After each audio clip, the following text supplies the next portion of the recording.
Mesdames, Messieurs, chers amis, quand le dernier d'entre nous sera mort, la flamme s'éteindra, mais il restera toujours des braises. Et il faut aujourd'hui en France des braises ardentes.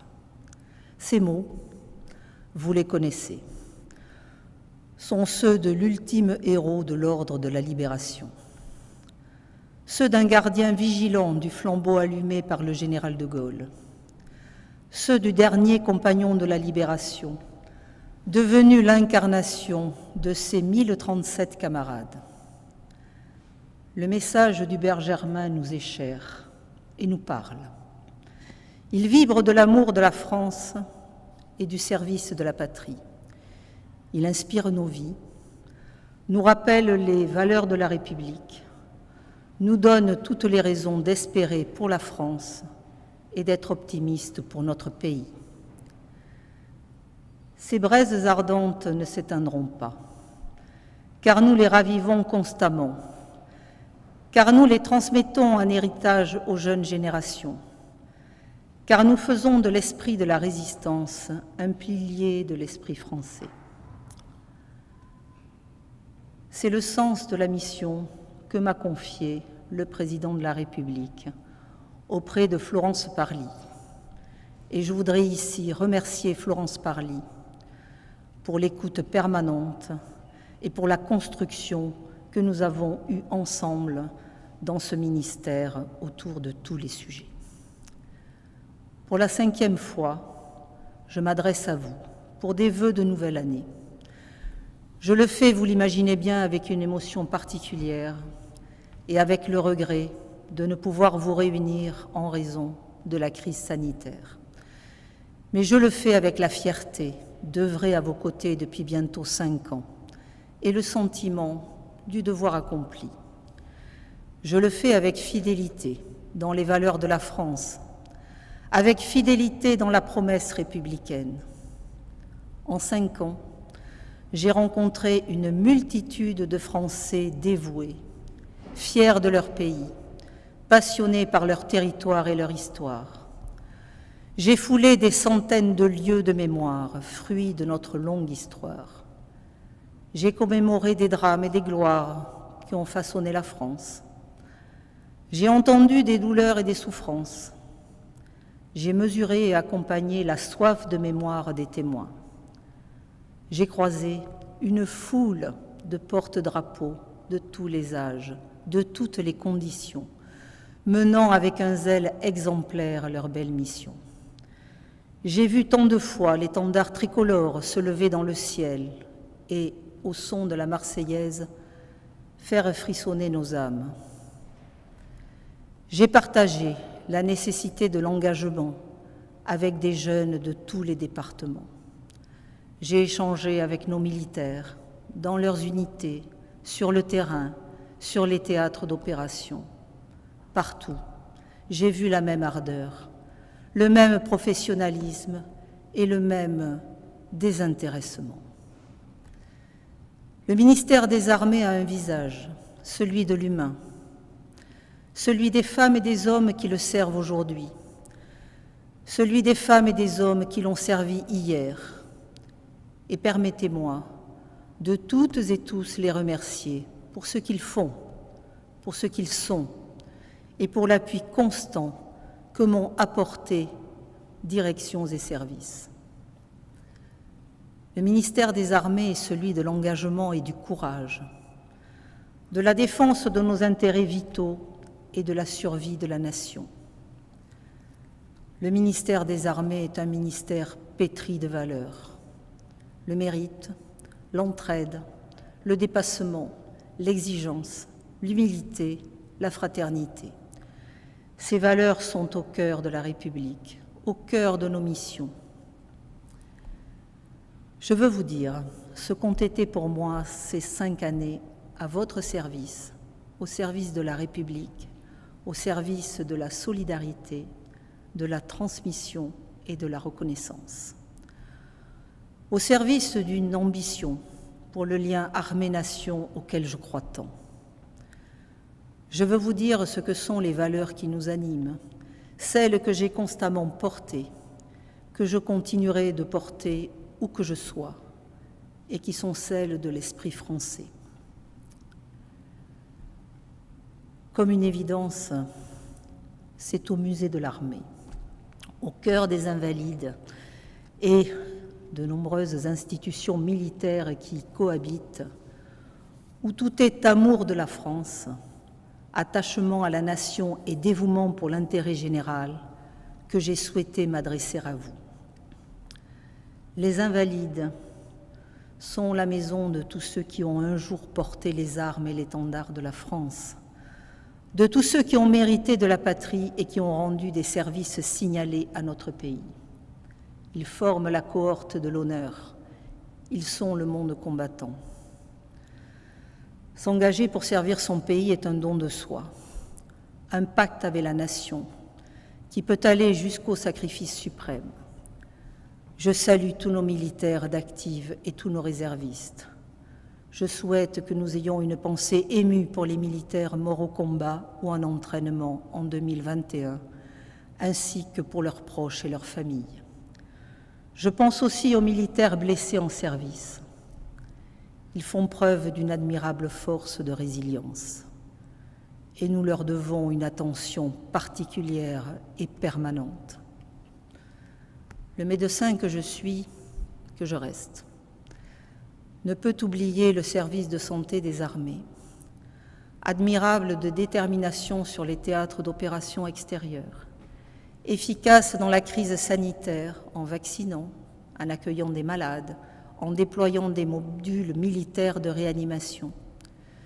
Plus que jamais, le service de santé des armées a incarné le lien armée-nation.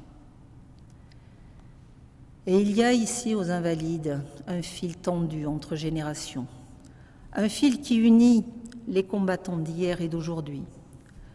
J'adresse mon infini respect pour nos anciens et pour le monde combattant dans son ensemble. Les anciens combattants sont l'objet de toute mon attention, de celle également du président de la République et du Premier ministre. Au cours des dernières années, nous avons instauré un dialogue inédit et constant. Nous avons maintenu toutes les mesures de réparation et de reconnaissance accordées par la nation. Nous avons travaillé avec l'équité pour principe directeur, refusant le saupoudrage de mesurettes. Des avancées inédites et souvent très attendues ont été mises en place. Je veux parler par exemple de la carte 62-64, l'extension de la demi-part fiscale à toutes les veuves de plus de 74 ans, le rattrapage du retard du point PMI et tant d'autres. Nous avons apporté une attention permanente aux harkis et à leurs familles. Ce mandat restera celui du concret, tant par les mesures de reconnaissance en direction de la première génération de combattants que par le soutien à la deuxième génération. Et évidemment, le discours fort du président de la République, suivi de la loi actuellement en discussion au Parlement, vont marquer une étape cruciale. Nous avons œuvré pour construire l'avenir du monde combattant en confirmant l'Office national des anciens combattants et victimes de guerre dans ses missions, notamment sociales, et en maintenant son maillage territorial. Nous avons modernisé son fonctionnement. Nous avons pérennisé cette belle institution centenaire et de proximité. C'est un des acquis de ce mandat. Et je veux ici remercier tous ces personnels qui font un travail remarquable. Les combattants des OPEX sont l'avenir du monde combattant. Un des moments forts des 5 années écoulées restera l'inauguration du monument aux morts pour la France en opération extérieure. Symbole puissant de notre reconnaissance, acte fort d'une nation qui sait le prix humain de sa défense. Ce projet, maintes fois repoussé, est devenu réalité en 2019. Mesdames, Messieurs les ressortissants du monde combattant, vous tenez un rôle phare dans notre société. Vous êtes une incarnation de l'engagement. Vous êtes des représentants des valeurs de la République. Nous avons travaillé en confiance et je vous fais confiance pour continuer à promouvoir avec autant de fougue la fraternité, la solidarité et l'esprit civique. J'ai sans cesse accompagné notre passion commune, celle de la transmission mémorielle. Ensemble, nous faisons vivre et transmettons la mémoire combattante. Nous le faisons car nous sommes convaincus que la mémoire est essentielle pour construire une société apaisée et en cohésion, pour l'apprentissage civique et la transmission des valeurs républicaines, pour façonner une nation plus forte, plus unie et plus résiliente. De la même manière que l'on ne bâtit pas sur du sable, une société se construit en connaissant son passé et son histoire. Lorsque la France a commémoré le centenaire de la Grande Guerre, elle a dit sa reconnaissance à tous ceux de 14 et a rappelé que c'est toute une société qui a tenu dans l'adversité. Lorsque nous avons célébré le 75e anniversaire de la Libération, nous avons fait œuvre de mémoire partagée avec l'ensemble de nos alliés. En soulignant la diversité des combattants, nous avons mis en valeur la pluralité des mémoires, dont certaines étaient oubliées. En rappelant les déportations et les camps de la mort, nous marquons l'attachement de la France, indéfectible, à la dignité humaine et réaffirmons notre lutte permanente contre les extrémismes. En rendant hommage aux premiers résistants, nous saluons la diversité des engagements et l'unité autour d'un idéal. En commémorant le 150e anniversaire de la guerre franco-prussienne, nous signifions la valeur inestimable de l'amitié franco-allemande. Et lorsque Joséphine Baker entre au Panthéon, c'est toute la République qui célèbre l'égalité et l'unité du genre humain. C'est la France qui lance un message d'universalisme. En œuvrant pour adapter le travail de mémoire à notre société, aux nouvelles pratiques et aux nouveaux usages du numérique, nous anticipons pour mieux transmettre, pour garantir l'avenir des commémorations et aussi pour parler aux plus jeunes. En décidant de rendre gratuit l'accès aux 10 hauts lieux de la mémoire nationale pour les publics scolaires, nous permettons à tous nos jeunes d'être des héritiers de notre mémoire. Lorsque nous commémorons le 80e anniversaire de la bataille de Bir Hakeim, nous saluons l'esprit de résistance, l'esprit des Français libres qui avaient pris tous les risques, accepté tous les sacrifices pour un idéal, pour la liberté, pour la France. Lorsque nous commémorons le 80e anniversaire de la rafle du Veldiv, nous faisons vivre le souvenir des victimes, nous rappelons les faits historiques, nous refusons l'oubli et l'indifférence. Nous affirmons notre volonté de bâtir une France intransigeante face à tout ce qui, de près ou de loin, ressemble à l'antisémitisme et au rejet de l'autre. Nous invitons chaque Français à l'éveil et à la vigilance face aux fléaux qui rongent l'unité de la nation. Je n'ai aucun doute. Nous nous lèverons toujours nombreux face aux comparaisons ignominieuses et aux douteuses analogies. Il se trouvera toujours une majorité pour contrecarrer le révisionnisme, le négationnisme, les falsificateurs de l'histoire et les semeurs de haine. Quand nous commémorerons cette année 2022 la fin de la guerre d'Algérie, Nous le ferons en prônant le respect de toutes les mémoires, conscients que l'apaisement doit nourrir la cohésion nationale. Notre République honore dans l'unité et regarde son histoire en face, sans faiblesse, sans oubli, sans exclusion. L'histoire ne se refait pas, elle ne se manipule pas, elle ne se trie pas en fonction des contingences et des intérêts particuliers. Alors, je le dis très directement, chaque outrage perpétré contre le patrimoine mémoriel et contre les symboles de la République sont des atteintes à l'unité nationale. Déchirer notre héritage commun, c'est se placer hors du pacte républicain. Moi, je crois profondément à la France, qui fait vivre la promesse républicaine et qui favorise l'apprentissage citoyen. Pendant 5 ans, j'ai souhaité que le ministère des Armées accomplisse un travail déterminant en faveur de la jeunesse, de l'engagement et de la cohésion nationale. Il existe en effet un pacte de confiance entre l'avenir du pays et le ministère des Armées. Pour transmettre une culture de défense et de résilience, pour toujours renforcer cette cohésion nationale autour de nos valeurs et principes républicains, pour former les jeunes citoyens aux enjeux de la défense et de l'engagement. Les armées, par nombre de dispositifs, sont un moteur pour l'égalité des chances, pour l'apprentissage de la citoyenneté et pour l'insertion dans la vie et l'insertion professionnelle.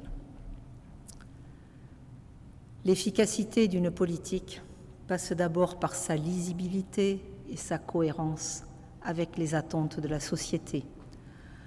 Ainsi, nous avons consolidé nos nombreux dispositifs au sein du plan Ambition Armée-Jeunesse, notamment pour intégrer la montée en puissance du service national universel.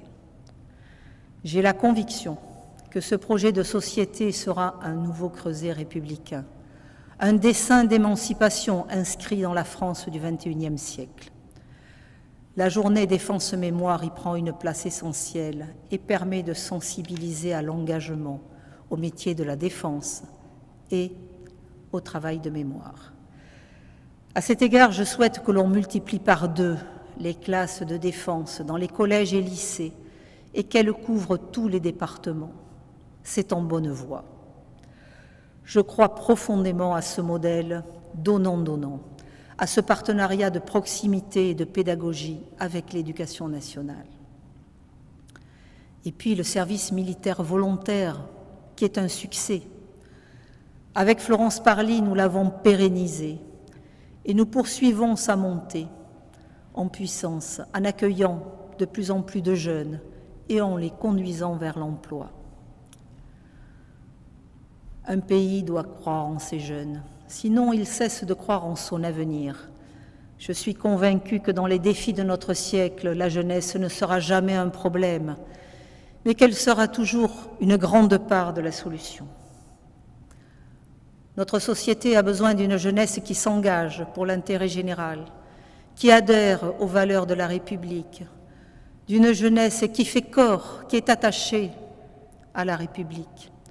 Nous avons besoin d'une jeunesse enthousiaste, qui, tout en portant la mémoire de ses aïeux, tout en connaissant ses droits et ses devoirs, soit remplie d'optimisme et de projets pour l'avenir. Ainsi, nous avons œuvré en faveur de la fraternité nationale comme liant de notre société, mais nous avons aussi fait de la mémoire partagée un ciment de l'Europe. Celui qui a foulé le sol d'Oradour ou de Maillé, qui a visité la nécropole de Verdun ou le Tata sénégalais de Chasselet, celui qui a sillonné les couloirs de la prison de Montluc, marché dans la clairière du Mont Valérien ou qui est monté au camp du Struthof, sait la douleur des affrontements franco-allemands, la désolation du nationalisme et des déchirements européens. Depuis 2017, j'ai parcouru nombre de départements, vu nombre de champs de bataille et de lieux de mémoire, vu tant de nécropoles et de monuments aux morts. J'ai présidé des centaines de commémorations. Je peux vous affirmer une chose simple, évidente. L'amitié franco-allemande, c'est la paix. La construction européenne, c'est la paix. Ne cédons ni à la tentation du repli, ni aux sirènes de l'égoïsme, même dans les crises que nous traversons. L'Europe est un horizon naturel, une source de prospérité comme nous n'en avons jamais connue auparavant dans notre histoire, une protection pour la France puissante dans une Europe puissance. Et j'entends avec plaisir le murmure d'une jeunesse européenne qui se souvient, qui construit son présent en connaissant son passé. Une jeunesse qui est une leçon d'espérance et un message d'optimisme pour notre continent. Cet optimisme, il est aussi le mien, et je l'ai chevillé au cœur. Il m'a animé au cours des 5 dernières années. L'optimisme pour le monde combattant, pour les Français, pour la France. Je ne crois pas à la fatalité et aux frayeurs agitées par certains spécialistes du déclin, par les entrepreneurs de la peur qui dépeignent la France en sombre, qui redessinent son histoire à la lumière de leurs propres échecs, qui souhaitent son malheur pour nourrir leurs prétentions. Ils parient sur la défiance. Moi, je parie sur la confiance dans la France et dans les Français. Je suis optimiste, car je vois que les braises ardentes chères à Hubert Germain sont vives et brûlantes. Elles réchauffent nos espérances, elles ravivent constamment la flamme de la République. Je suis optimiste, car je vois se lever une France de l'engagement, qu'il soit militaire, associatif, politique, environnemental ou humanitaire. Je suis optimiste, car je connais cette France des maires et des milliers d'élus locaux qui agissent au quotidien pour leur territoire et le bien de leurs administrés. Je suis optimiste, car je vois le comportement du peuple français, qui dans ses profondeurs est exemplaire, consciencieux et solidaire dans la crise sanitaire. Je suis optimiste, car notre pays a retrouvé son attractivité, sa dynamique économique. Il attire des investisseurs, il crée des emplois, car les choix politiques permettent d'agir, de peser et de faire progresser notre pays. Lentement, diraient certains, mais assurément. Le chemin est là. C'est avec l'espérance au cœur et la foi dans le caractère de notre peuple que je vous adresse mes vœux les plus chaleureux de bonheur. Bonne année à tous, au service du monde combattant, au service de nos armées et de la jeunesse de notre pays, au service de la France et des Français. Vive la République, vive la France.